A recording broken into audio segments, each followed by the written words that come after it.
Welcome to part 2 of our musical pitch series. We have just come off of the relationships of pitches and how pitches relate one to the next. We talked about half steps and how you can really measure the audible distance from one note to another in half steps. And it's reproducible. No matter which two pitches you're dealing with, you can measure it just like you can measure inches with a tape measure. Today, we're going to be talking about finding a reference, because sometimes you're listening to your music and maybe you got out your keyboard and you were ready to go and do things and you were like, I don't know which pitch this song actually starts on. So I'm having a really hard time figuring out these intervals, the distance from one note to the next. And so we're going to be talking about finding a reference using music, using a piece of sheet music. Now, sheet music can be intimidating, but I don't want you to be intimidated. We're going to make it very easy and simple by giving you a reference, a marker on your map. And we're going to think of our sheet music as a map that's going to help us to figure out where to go on a keyboard so that we can purposefully listen to the things that we need to hear as we prepare. So what's the point of all this? We are going through this series because musical pitches are not absolute. They're defined by their relationship to one another. So even though we're going to be talking about sheet music and we're going to be using that to find a reference point today, like a map, the reality is from one pitch to the next, that's how you define your music and your pitches, is that distance as you sing one pitch to the next. It's not that you're singing a C to an E. It's that you're singing C to an E is 4 half steps of distance as you move from one thing to the next. It's about that relationship.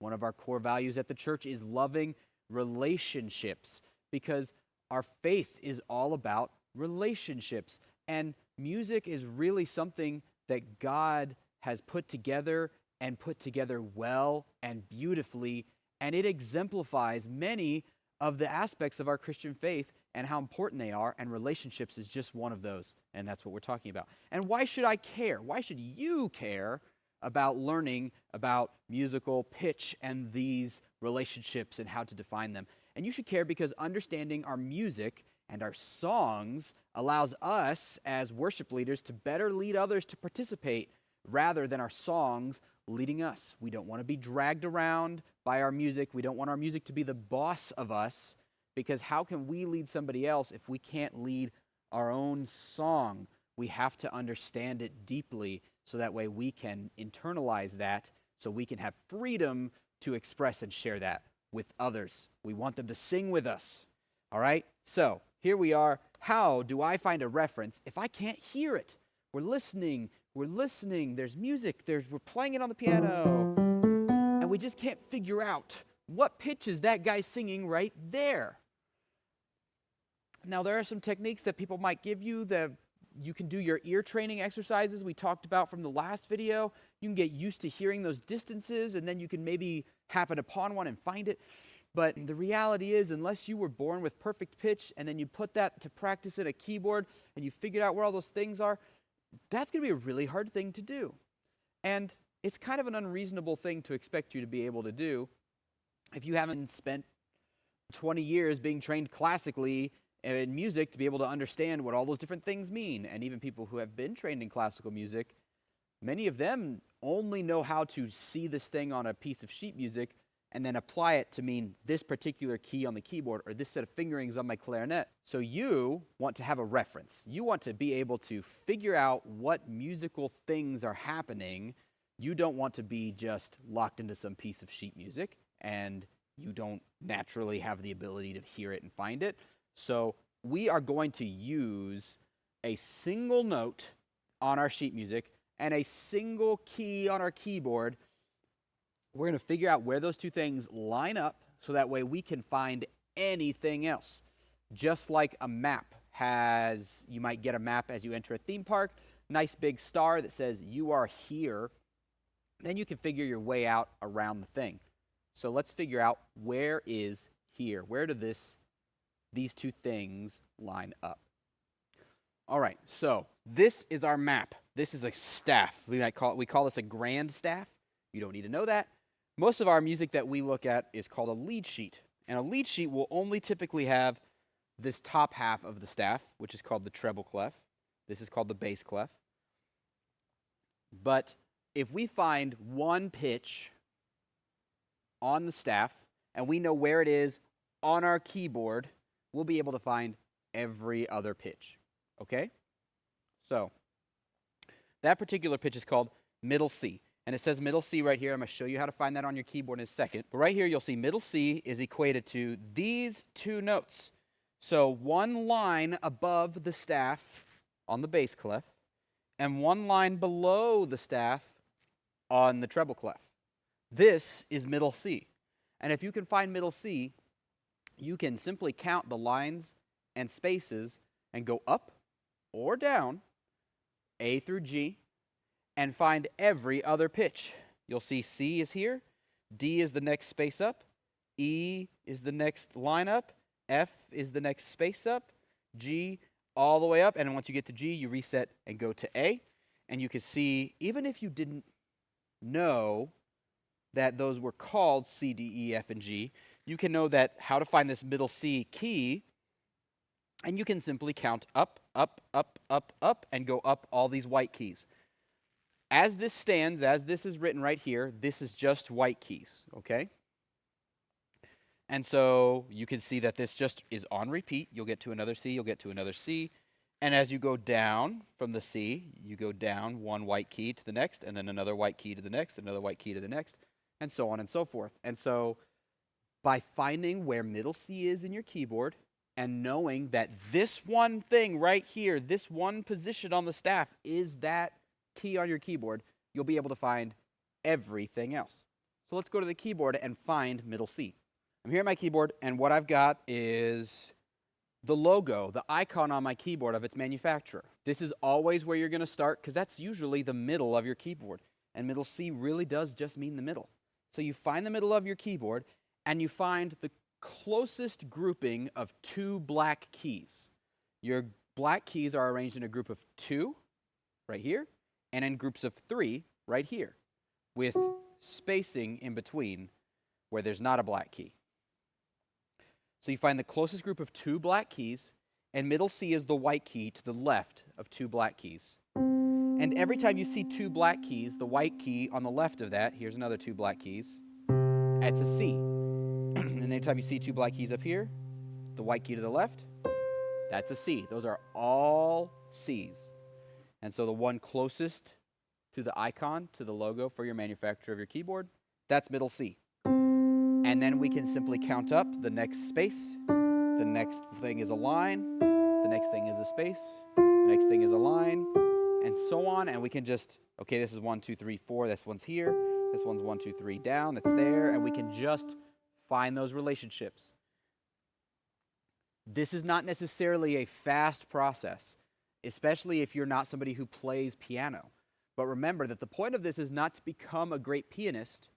It's to be able to use the keyboard, to use the piano as a tool to be able to learn your pitches and their relationships. Because if I see a C, and then I count up 2 spots and go, so C, that's a line, we go space and then line, and I go to here, I can hear this distance. I can count this distance in half steps, 1, 2, 3, 4, 1, 2, 3, 4, right? I can count those half steps. And I can figure out what exactly I'm doing. Now, this, of course, this chart here only really accounts for the white keys. So what's up with the black keys, right? How do we get access to the black keys? And many of our songs require us to use the black keys. So we have something called an accidental, and an accidental is just an adjustment to a pitch. So here we go. We have 2 kinds of accidentals. We have a flat. A flat looks like a little lowercase b. It lowers the written pitch by 1/2 step. And a sharp, which looks like a hashtag or a pound sign, or if you're really old school, an octothorpe, that raises the written pitch by a 1/2 step.